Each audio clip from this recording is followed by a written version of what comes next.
बिस्मिल्लाहिर्रहमानिर्रहीम। आज हम लिखना सीखेंगे काफ और काफ। अब देखें कि काफ में एक ये सीधी लाइन लगाएं और इसको फिर थोड़ा सा लंबा करके गोल कर दें और इसके ऊपर एक टेढ़ी लाइन लगाएं तो ये बन गया काफ और ये बन गया गाफ। गाफ के ऊपर जो है वो दो लाइनें लगती हैं।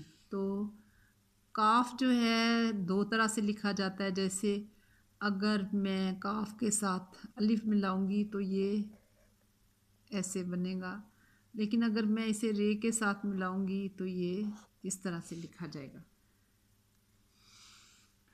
जैसे अगर मैं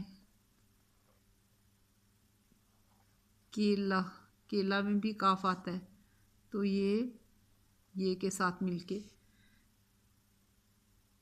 तो आप देखें कि इस तरह काफ की दो शक्लें तीन बन गई हैं। एक जब वो अलिफ के साथ मिलता है और एक जब वो ये के और दूसरे अल्फाज के, दो शक्लें हो गई। एक तो यूं करके आप लिखेंगे और एक आधी शक्ल ऐसे लिखेंगे, और तीसरी शक्ल जो है वो पूरी आएगी। जैसे नाक में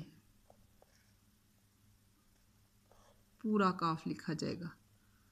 और इसी तरह गाफ जो है वो गा, और अगर नून अलिफ ना लगा दें तो गाना में गोल करके दो इसके ऊपर शोशे लगते हैं।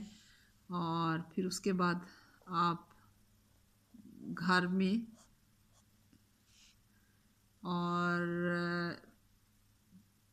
आधी शक्ल गाफ की लगती है। और जैसे है आग, इसमें गाफ जो है वो पूरा लिखा जाता है।